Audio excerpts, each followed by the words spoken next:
Okay, Derbyites, we are here to recap Game of Thrones. We missed last week because of Memorial Day weekend and a whole bunch of different other reasons, but we're back. I'm here with Amanda, and we'll break down, because of that, we'll break down the last two episodes, the big Emmy performances, the big moments, the best moves, the dumbest moves. We'll cover it all here. The episode, what are the two episodes? Is it Blood of My Blood and The Broken Man? And Amanda, let's kick off with The Broken Man and the big reveal that opened the episode. We got a cold open. We don't always get cold opens. The Hound is back. What was your reaction? Yeah, I when I saw one person just carrying that huge log and it was just his feet, I was like, that's got to be the Hound. So I wasn't too surprised, but it still was kind of great to see him back and to see what he's been up to. And with this kind of scepter, we've seen now his name, Jonathan Pryce's character. The High Sparrow. The High Sparrow. So we've seen a new kind of priest of the Seven who's a little bit more, he's wearing shoes and building. So it was different, and it was nice to see him back. And again, we don't get cold openings very often, which usually leads to something big. And the story really it began and ended with him, which was interesting. And the Brotherhood without banners seems to be in a lot of trouble now. And we've got, I guess, here it was a very self-contained storyline for the Hound. Do you like that the Hound is back? Are you excited to see the Hound back on the show? I am, because the world seems to be getting smaller. The characters are starting to collide. They're not all off doing their own thing. We learned what he was doing. It was also really nice to see Ian McShane not play the bad guy for once. He played this completely different character than he normally does. So when I heard he was going to be on the show, I figured, he's going to be like killing people, but it was completely opposite of that. But it was nice, very contained. And he seems to be headed towards Riverrun, where all the action is kind of coming to a head. And it really seems like he's wanting redemption now. Like, it really seems like he might have not been completely on the same page as Ian McShane in terms of like his being a pacifist, but it seems like he is wanting to be a good guy and feels like is carrying around guilt from what he did in the past. So it looks like the Hound is, if he wasn't already, and I think his road trip with Arya really warmed him and made him a very likable character. But if he wasn't already, it seems like it's been confirmed. He's back, and he's good. He's going to be on the right side, probably, of whatever battle he's in. It does. It seems like wherever he's going, it's still towards redemption. He's not just a hired hand anymore. And we missed him for a season, so it was nice just catching up with him. And he's a really good actor, the actor that plays the Hound. So it was nice to see him given so much to do. And the season, was it season 4 that we last saw him? Yep. Gwendolyn Christie beating the crap out of him. Yeah. That season 4 storyline with the Hound and Arya journeying together was one of the most enjoyable and interesting storylines I think Game of Thrones has had, and really nice character moments. And he's a great character, and I'm excited to see him. But I was pretty pleased. I was pretty stoked. Yeah, it was a nice way to start the episode. Yeah. And doing the cold opening was smart. Yeah. A bad night for Arya's list. It's been a bad night for Arya's list, but Arya has bigger problems because Waif is kind of off trying to kill her now. Yeah, so let's talk through. Why don't we do? We mentioned Arya. Let's go from the Hound to Arya. I think that's a good sort of like zigzag across down to Braavos. And we've had 2 weeks of Arya. I was very excited not just see the return of Hound this week, but see the return of Needle last week. This was a good move. I've been a bit bored of her in the house with no faces, or the house of a million faces, or whatever the house is. I've been a bit fed up with it. I've been a bit bored. Seeing Arya with Needle excited me quite a lot. What about you, Amanda? Yeah, because it feels like she's going back to being Arya. She's not trying to learn anything else. She's ready to go back to Westeros, and maybe we're gonna have a big Stark reunion. But it would be nice to see her storyline going somewhere except being off on her own. Because since season 1, she's been basically off on her own with this person or that person. Yeah, and we saw in the last episode her still watching the play, and it seemed like we'd gotten to the point of season 4 of Game of Thrones, the play of season 4. And it seemed like Arya was quite captivated by what went down in season 4 on Game of Thrones. It's like that would be one of her top seasons. Yeah, she seemed really pleased with the highlights of the show. I don't think anyone on Broadway needs to worry about the Game of Thrones play anytime soon. But it's really the Hamilton of Bravos, the Game of Thrones play. Yeah, definitely selling out like Hamilton. They're standing room only. But I would love to see it as a rap. That would be funny. That would be good. But yeah, 3 times, happy every time Joffrey dies, and probably a really good writer for fixing Cersei's character. I thought the Tywin scene was quite good. The Tywin getting killed by Tyrion. And I feel a bit like, I'm surprised the Lannisters, like, it got let out that Tywin died on the toilet. I haven't read all of the books, but I do remember someone telling me in the book he does say that line. The actual Tyrion says the line about him, I guess you don't shit gold after all, when he kills him. So it was nice to see it finally in the show, at least. Yeah, but I just, like, it sort of was weird. Like, you'd think since that happened, like, in the castle in King's Landing, and Tywin would have been found by friends, whether they, like, would have thought that would be an embarrassing story to tell. Like, maybe just go, like, oh, Tyrion murdered him while he was sleeping or something. He's got so many enemies, it doesn't really surprise me that something like that would have gotten out. Yeah, Tyrion was probably talking all about it on the ship, like, to Bravos. Tyrion. In the crate. Yeah. Yeah, he's in a crate. But probably when he got to Bravos, he was spreading it around. I guess what happened to guess how Tywin died. So anyway, Arya spares the life of the actress, who I guess charmed her with her wanting Arya to become an actress. She thought Arya had what it took to take to the stage. Maybe. Would it be funny if Arya Stark had got a job playing Arya Stark in the Game of Thrones play? That would have been awesome. It would be even better if she just, like, playing Joffrey and then got to kill Cersei. Like, that would have...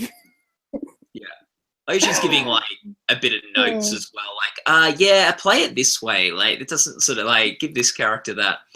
Anyway, she saves the life of this actress, and now she's dead to the Men with No Faces. Yeah, the guy wants it done quickly, and for her not to suffer. The waif or whatever that girl's name doesn't seem to be as keen. But I'm sorry, anyone who's seen Snow White and the Seven Dwarfs knew that evil woman costume before she stabbed her. I was like, oh, that's the girl. I'm like, you're just trained, and once you've seen, like, enough fairy tales, you're like, yeah, that's a fake. That's makeup. Yeah, no. That was you definitely knew as soon as some kind old lady was, like, getting Arya's attention in a city where she's been ignored by pretty much anyone when she's walking around, was up to no good. So we've got, also good to say, like, that Jake and Hagar, like, taking the face off the person, probably my least comfortable scene ever on this show, that is a particularly violent show anyway. Yeah, I could have done without it. Yeah. So Arya, she's stabbed in the stomach like 5 times and jumps off the bridge.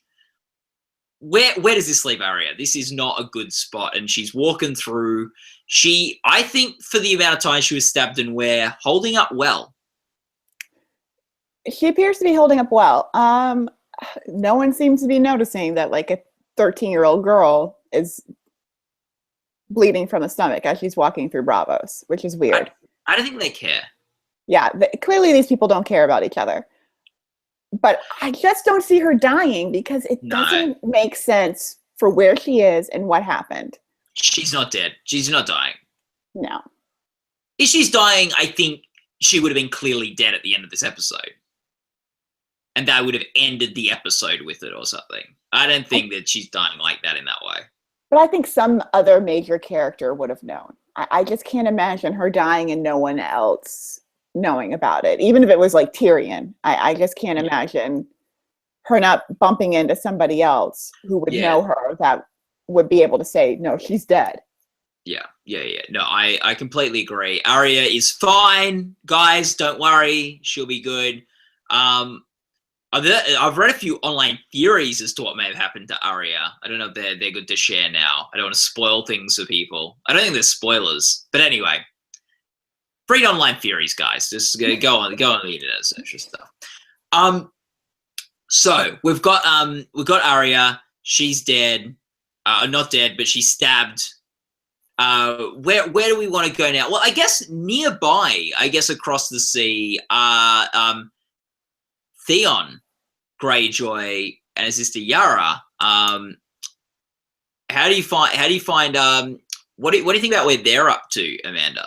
I think they probably should have checked with their uncle on what their plans were before they like ran off because all the Greyjoys have the same plan, which is let's get Daenerys. Let's join forces with Daenerys. Yeah. Which isn't a bad plan. I think it would have been worse for them to check with their uncle. I don't think he would have let them go. No, they took all their strongest ships. So it's going to be interesting to see. I think they might be positioning Theon to be Daenerys' second husband. No. Well, why else would they be going? I don't think they're just going there to make a treaty. Like, he could still get married. Yeah, like he can, but boy. She might like that, though. She might. Yeah, I guess. Like, I think Daenerys is the kind of person who, like, might want just a husband where it's just sort of a bit of a political thing. I don't know. I don't see that happening. I don't see that's where it's going, Amanda, but we'll see. I just think that's like elevating Theon too much in the Game of Thrones story.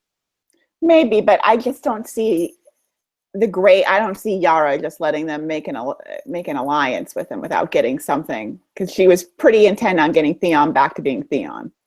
I think her deal is going to be, we'll give you the ships, you get back the Iron Throne, yada, yada, yada. You help, and then you give us, when you're ruling Westeros, we get the Iron Islands. And we're killing Uncle Mick, Uncle Guy. Maybe, yeah. I don't know. Maybe I was reading too much into it, but we'll see. There will be a deal. There will be a deal if they ever get to Meereen. It's all of a sudden really if Daenerys ever gets to Meereen, it'll be Tyrion brokering the deal.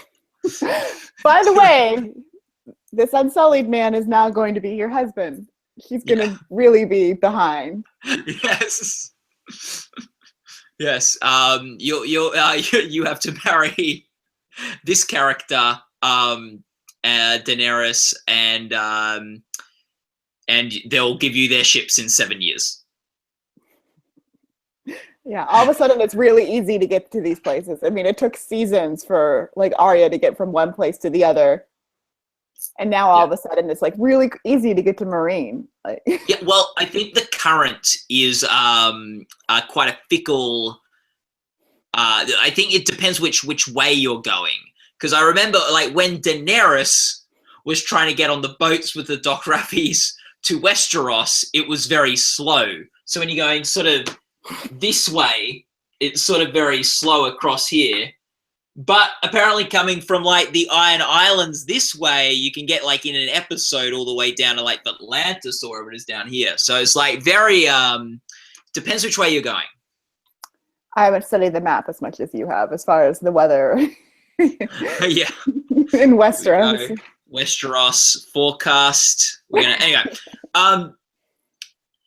So we also had. Let's actually now talk about, because I think this will maybe bring us to some of these storylines. We're an awards website, Gold Derby. We love breaking down the Emmy Awards. It's, you know, Game of Thrones is the drama series in the Emmy Awards hot seat. Do you need to get that, Amanda? Yeah. Hold on 1 second. Sorry. No, go get the phone. It could be an important call. Sorry about that.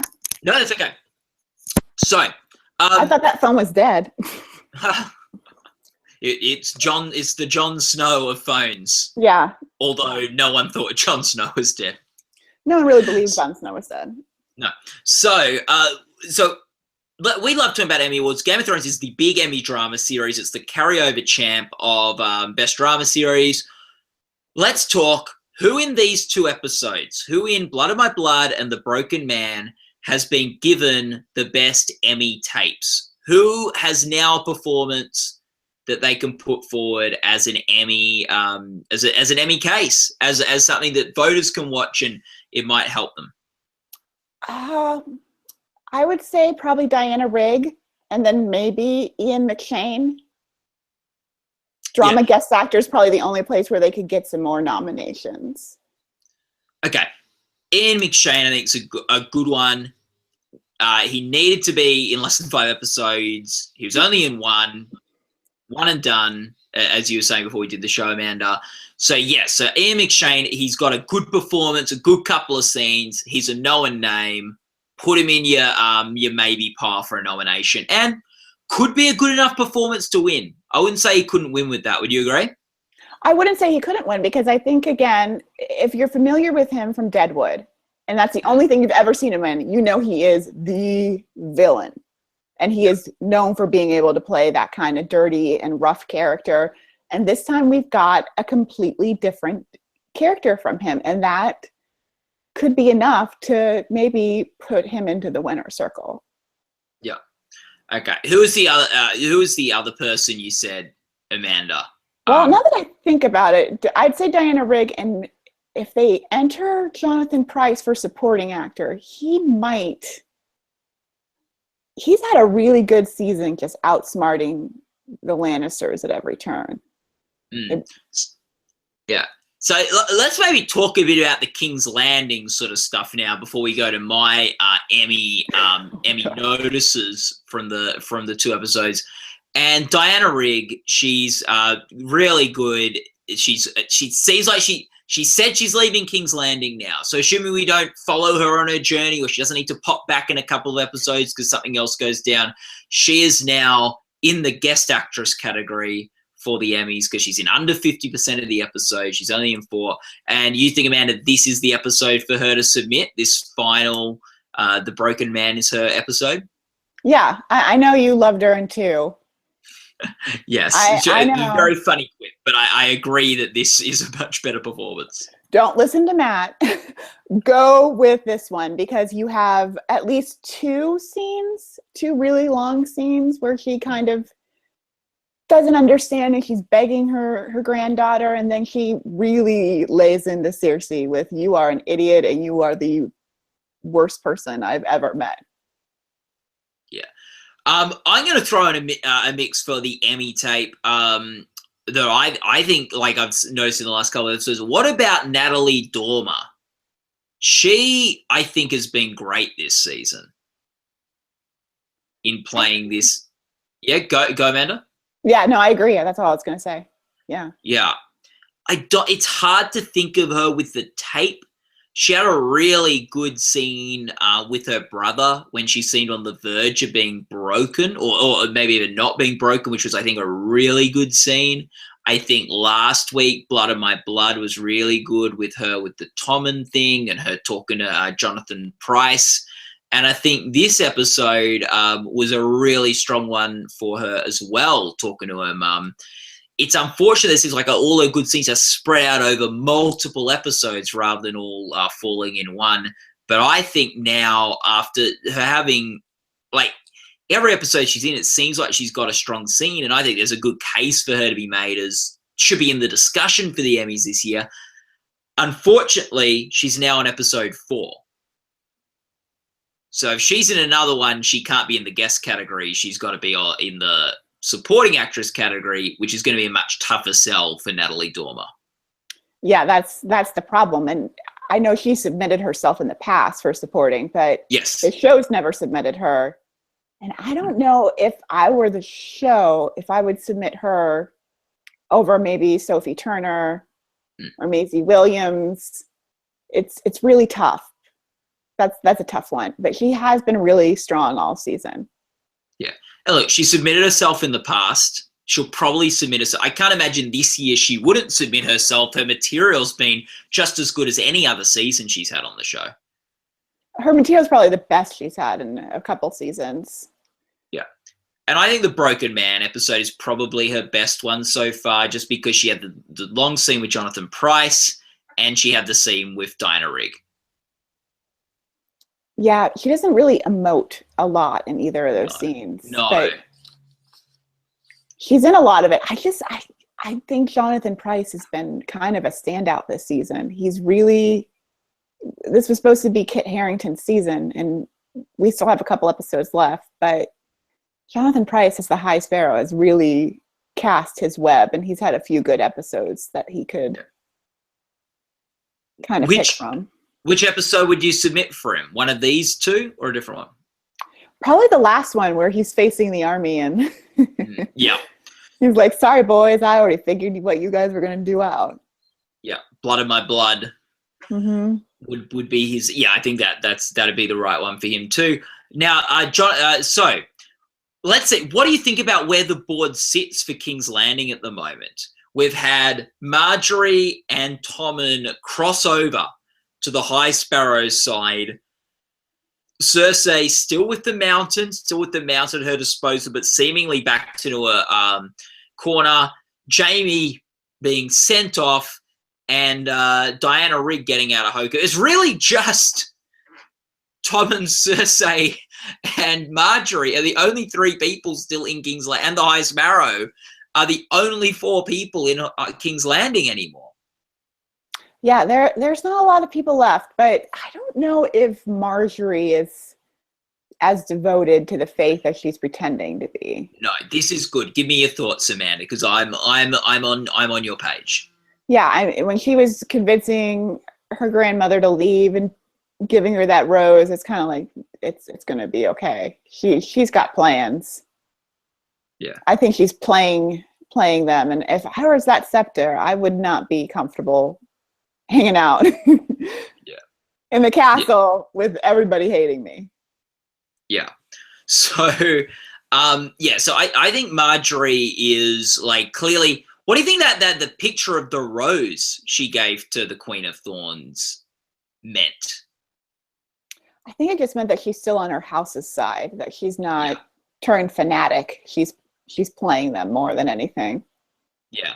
Now, I thought that I was pretty confident she's been playing the High Sparrow for the last couple of weeks, just because that scene she had with her brother, where she was so set on him, you do not break for them. You do not. And he seemed like he wanted to break, and he wanted to just do the Walk of Atonement or do whatever you need to do. And she was so like firm with him, do not do this.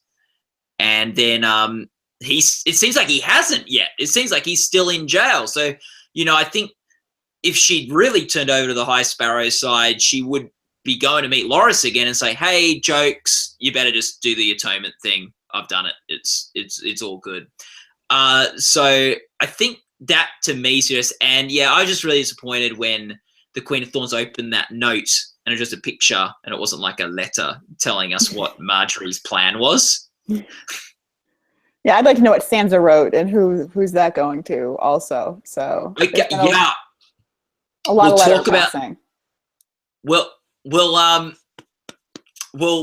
talk when we get over to the north. We'll touch on the Sansa letter because I've got a guess as to who that might be going to. I'm interested to see if you do too.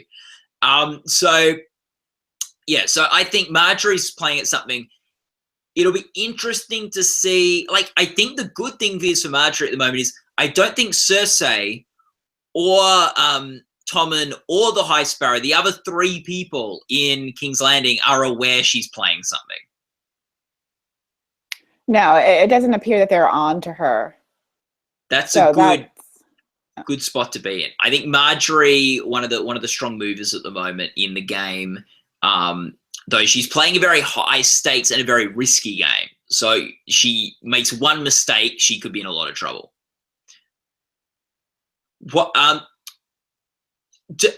I think another great performance from these last couple of episodes, and she keeps on coming up this season, was Emilia Clarke mounting the dragon and her speech to the Dothraki. It is not her tape, because her tape was definitely a couple of episodes ago. But when she burnt down and emerged from the flames, but that was that was probably the strongest episode for anyone last week, I would say. Yeah, maybe a close second would be the High Sparrow outfoxing everyone once again. But yeah, they're definitely on her side, and she's proven that she is someone to follow. But yeah, other than those couple of episodes, it's really been kind of tame for her, for Tyrion. We haven't seen a lot of fireworks yet, so hopefully we just haven't seen a lot of fireworks yet, as far as, like, especially with Tyrion yet, or yeah, there's not been a lot going on in her world other than kind of going, here we are on the road again. So hopefully she's back, like, next episode in Meereen. Yeah, she's really whipped them all up and done really well, Daenerys there. Where are some areas we haven't touched on yet? I think of the performances, we've probably touched on the really strong ones, unless you wanted to talk about the Blood of My Blood, the performance by John Bradley West, who plays Sam. Yes, I do. Anna Murray, who plays Gilly, because they were given probably more than they've been given for a long time on this show. Yes, they both were given a lot. First of all, I think the costume designers are usually really great. I didn't really love the dress. They looked very much like my old fairy tale books. Going back to that one, as far as the costumes were concerned, for the ladies at least. But seeing Samwell kind of just seeing that, Valyrian steel sword, and deciding that he might not spend another night in that house, but the sword's coming with him, was very bold for him. Yeah. Do you think he's headed to become a maester still, or do you think he's done?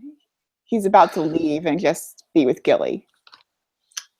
I think he's going to do something. He's taken the Valyrian blade. I think, like, he's going to get in the mix somewhere with someone, like, probably team up with Jon Snow again, right? Like, I don't know. Where is he in geography? I know I'm sitting in front of a map. I don't really know where he is, but so that's, I think, the thing with Sam. Like, or does he go down south into of Daenerys? I just see him joining someone's sort of campaign at some point. Yeah, I don't see him just becoming a maester. We're not going to see him off at school. So no, my guess is he's probably about ready to join Jon Snow, if I had to guess where he's going. Yeah. I think a Night's Watch would let him go. Yeah. Very good. So yeah, that was a great, and what an awful, just so annoying, that dad. Like, what a guy. Like, yeah, he was not very good, and that sword was just collecting dust, and Sam knows it's more needed than just hanging on the wall. So good for him for taking it on his way out. Yeah, oh, definitely. Like, I don't know why you wouldn't. Like, that seemed like just a good move, but an obvious move to just leave and take the sword. He had to give up his title and everything because of this man, because he didn't like what he was. So Yeah. yeah, if your parents don't like you, I guess steal property on your way out is. Yeah. Sam's dad really lived up to his reputation. Yeah, because he was the only one who beat Robert Baratheon. I think they mentioned that last season. Stannis was very impressed. Mm. So, So, um, okay, so we've got some stuff going down also at the Twins. With Walder Frey, we saw him again, his triumphant return. A bit of an underwhelming return after the last time we saw him. It was a lot more dramatic. It seemed like a bit of a filler scene with Walder Frey. well, I mean, when you go from killing half the Starks to upset that the Tullys are, what is his Blackfish or The Blackfish. Yeah, it's starting to take back River Run. It's going to be a little different, but at least I really wanted to see how he reacted when he found out what Ramsay did. Yeah. Those Starks aren't looking so bad after all, because they didn't feed your daughter and your grandchild to dogs. So Yeah. So it's very interesting. And it means we've also seen in the Riverlands, Jaime has rocked up to fight these Blackfish. It's like we've got a whole SeaWorld situation going on. What did you think about Jaime now on the battlefront, leading the charge, trying to take a castle back? I guess we're going to see how good he is as far as leading men in battle, if he's anywhere near as good as Tywin was. But more importantly, we know Brienne is headed that way too. So again, characters are starting to come together. So that'll be exciting because we know she kind of had a crush on him. Or at least it seemed that way. Yes. So it'll be interesting to see if she's really going to keep her oath and how that's going to play out. Yeah, that will be very interesting. We've got now I guess we can go northward. And we really saw Sansa and Jon Snow trying to recruit, trying to get people for their battle. How did you find those scenes? What do you think about that? We knew that it was going to be pretty easy to convince the Wildings. They love Jon. But I loved Lady Lyanna of all of 10 years old, just giving it to him. Oh, she was fantastic. That little girl was amazing. Just acting like she's 45 and knows exactly what she's doing. Yeah. 65 of my men are worth more than 3, or I don't remember the line, but she was really cute. Jon's like, Jon, who, you need a mirror to see if he's still breathing sometimes, because he says very little. It was nice to be reminded of how well Sir Davos is at talking people into things. Yeah, real big standout. We talk about performances. Liam Cunningham as Davos had a great scene. Yeah, it was a wonderful kind of reminder. I think it was season 4 again, where he did the same thing at the Bank of Bravos. And to watch him do this, and he can pull it on people who are highborn and educated and children. It was good to see him at his best. This is really a cast that deserves that SAG Ensemble Award. Maybe now this year maybe this will be their year. Yeah, it could be. And we've also got so they got the Mormonts on board, which is great. It could be good if we ever down the line had a Stark Daenerys partnership, a Stark Targaryen partnership. We've got now a Mormont connection with both of them, so that could be helpful. I think that could be quite a few seasons away if we ever saw something like that happen. But the other houses did not seem as keen. Yeah, They don't want to fight a war, and you can't really blame them when they've trudged all over and their homes were taken, and it's been tough. And I want to hear who you think Sansa's writing. Okay. Do you have a theory yourself? I do. Okay. I think it could be the Queen of Thorns. Really? I don't know. She was always very lovely to Sansa in King's Landing. See, It seemed like she and Marjorie too really really were looking out for her in King's Landing. And I think back against the wall, who does she write a letter to? Who's someone that, she's in a pretty desperate move. She'll pretty much who do you think?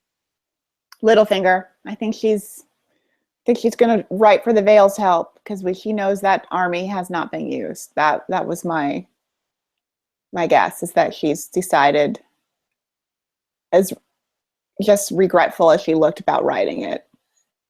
Yeah. I really hope she's not offering to marry him just to. No, that makes more sense. I just assumed he was like since they'd already had a chat, it was sort of given that would be that she'd be tapping into that army. I hadn't really thought, I'd sort of just in my head going, well, they're trying to get everyone else. They're gonna have to get the Vale in on it. But you are right. She sent them away, so I just figured now she's like, okay. Didn't she bring them up in one of the meetings though? She brought up the knowledge that she got from Littlefinger, but she didn't say it was Littlefinger who gave it to her about the Tully, about Blackfish taking back River Run. Yes. Okay. Yeah. I assume when she was saying that, maybe that she didn't say Littlefinger was involved, but she was sort of like, oh yeah, yeah, she didn't tell John, because I'm assuming John probably knows. Yeah, I thought she may have imparted that, since she's sort of telling the information, that the information would have also been passed along that they've got fighters in the Vale. But you're probably right, they didn't. And if that's the case, then that's almost certain who she was writing to Littlefinger. I like your idea though, because it would really piss off Cersei. Yeah. But yeah, I'm probably playing it a little too careful. But yeah, no, I think you're probably right. I'd sort of already thought, oh, she's already had that stuff with Littlefinger. That's surely all just sorted. Surely just a bit of dotting the I's, crossing the T's with that whole thing. But you're right.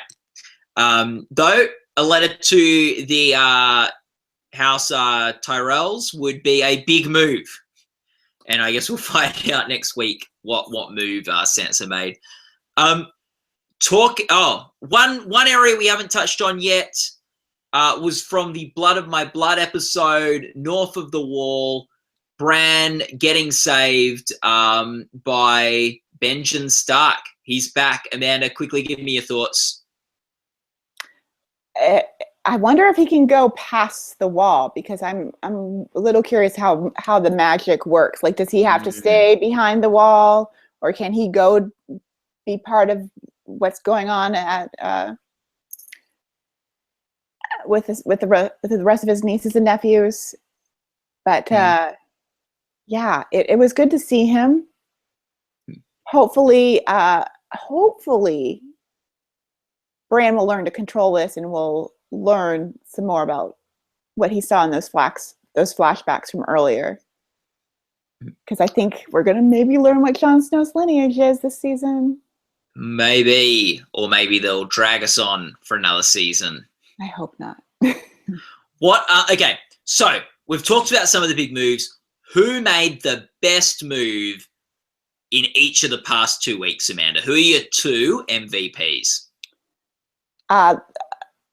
Blood of My Blood was 6, right? Yes. Yeah. I'm going to go with Jonathan Pryce. I think he has played King's Landing perfectly. And these are people who will kill for anything, manipulate, and he has outplayed them. And from the last episode, oh goodness, I'm trying to think. I don't know. The last episode's hard. I don't know if anyone had a really big game move. But I did love the Starks trying to rally an army. Okay, so who was the best player in getting them to rally an army then? Oh, goodness. See, I keep changing my mind because I don't really know. You know what? I'm going to go with Diana Rigg because for telling off Cersei. I mean, she really laid into her this week, and yeah, there was no response for that. I think with Blood of My Blood, I've got to give the MVP to Benjen Stark. Taking on all those White Walkers, pretty big move, protecting Bran, back in the game. So I'm going to give it to Benjen. I think the High Sparrow wasn't a bad call, but I just don't know if he is completely playing Marjorie or being played by Marjorie. And that's the one, I think, like, that'll need a bit more, like, maybe hindsight at the end of the season to see how that goes. Honorable mention to Sam taking the sword. Valyrian steel blades do not, there are very few of them. So to just get your hands on one of them, to get possession of one of them is a pretty good move. With the most recent episode, I think Yara Greyjoy had the best episode. I was thinking Davos was putting in a really good pitch to be the player of the week. And then when I heard it was 62 men, I thought, like good speech would have been good if you got more than 62. I thought we were going to get the bit where like Arya Sansa goes 62,000, and then he goes, no, just 62. But that's not what happened. But I think Yara Stark, she got the ships last week. It seems like she's Greyjoy. Yeah, sorry, Yara Greyjoy. She got the ships last week. She's now using them. She made a lot of good headway in the sea, and she's got a good plan to team up with Daenerys. And she has leverage. She has what Daenerys wants. She has what Daenerys needs. So she's going to someone.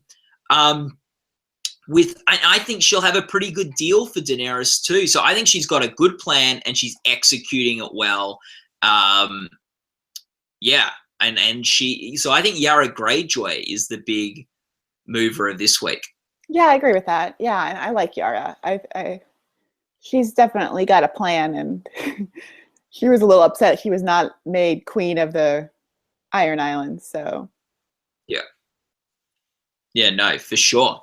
So we've got Yara Greyjoy. We've got so Yara Greyjoy and Lassa. So we don't have a big argument this week, Amanda. We don't have a big. I know. Usually, and I loved Argo. Let's go. Who made the dumbest move in each of the 2 weeks? Who made the worst decision? Oh, worst decision. Trying to think of Blood of My Blood if anyone made a really bad decision.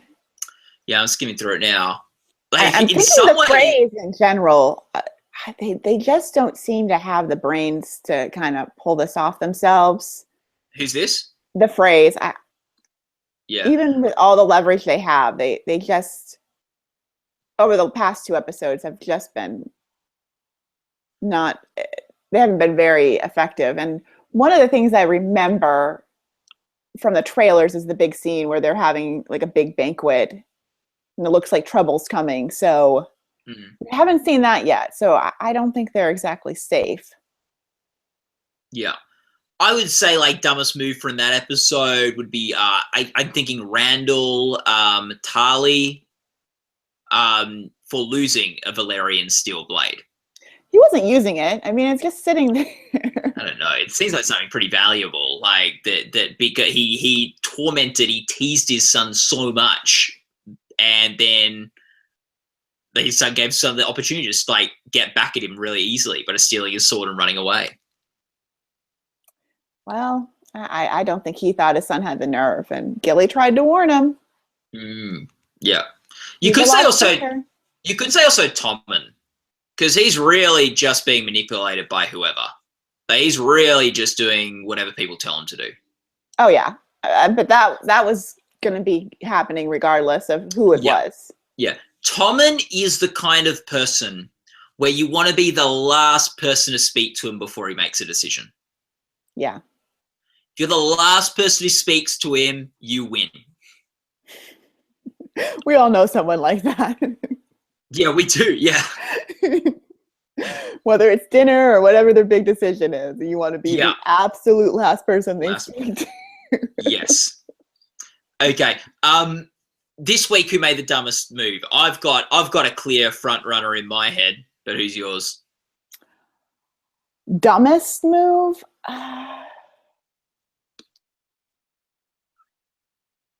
Trying to think if I hate to say it, but not giving those guys some food or something that might have kept Ian McShane's character alive a little longer. So that didn't seem exactly smart, but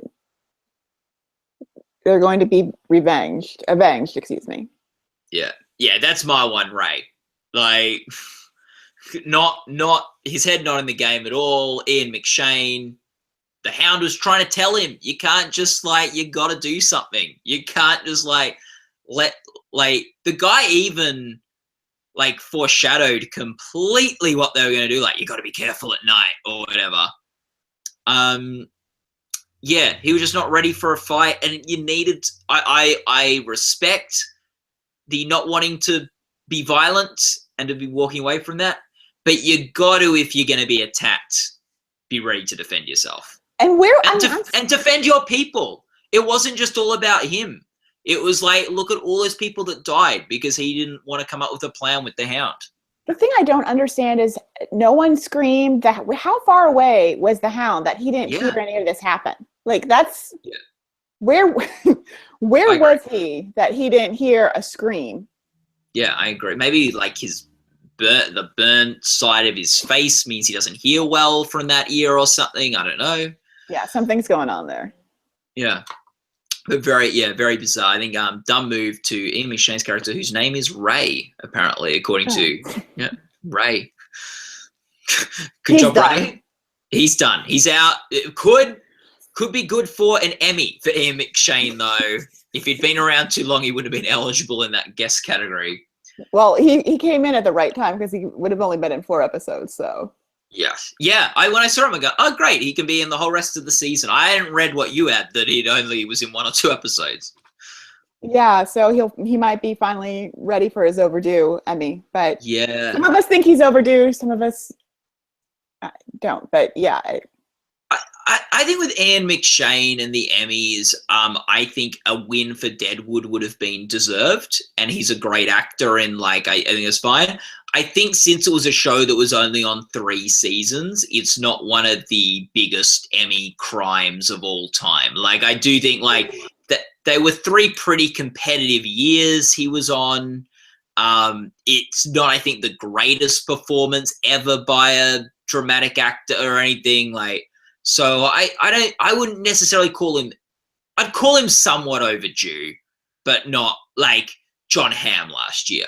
Oh, no. I'm just saying the show was unexpectedly canceled. They thought they were going to have a 4th season in their defense, as far as we were only on 4 years. But yeah. It's just I don't view it in the same category as a Hugh Laurie or a John Hamm last year, or a Martin Sheen for The West Wing and things like that. The sort of these performances that have had so many chances of winning and keep on getting overlooked. Yeah.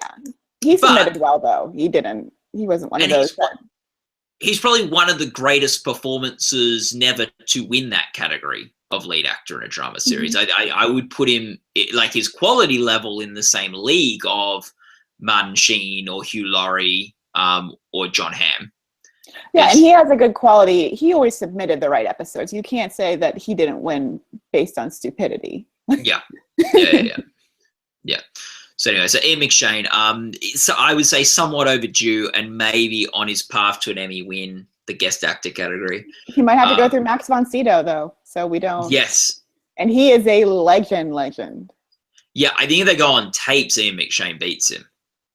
Yeah.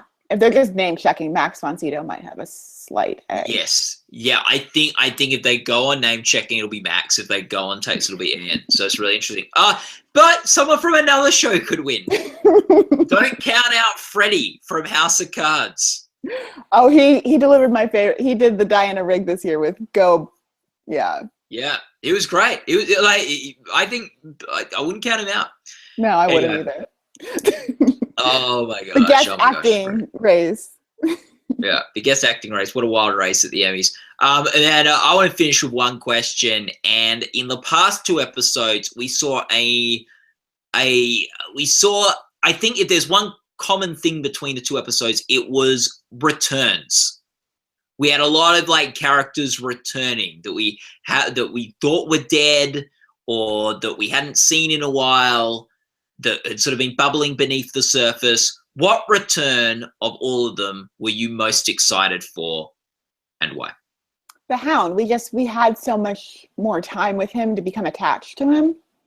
We only had a couple episodes with Benjen where we just all kind of assumed he was dead. So, or if he wasn't dead, we just didn't really care what was going on. But yeah, I was really happy to see the Hound back, and he grabbed that axe, and he's ready to go. And if he's only in 4 episodes, submit him. He would be a great nominee for the guest race. Yeah. No, that's a really good call. I disagree with you on the best return, though. The return I was most excited for was Needle. Oh, I thought you meant an actual person. Like, I didn't know we could pick an object. I've got objects. I've got.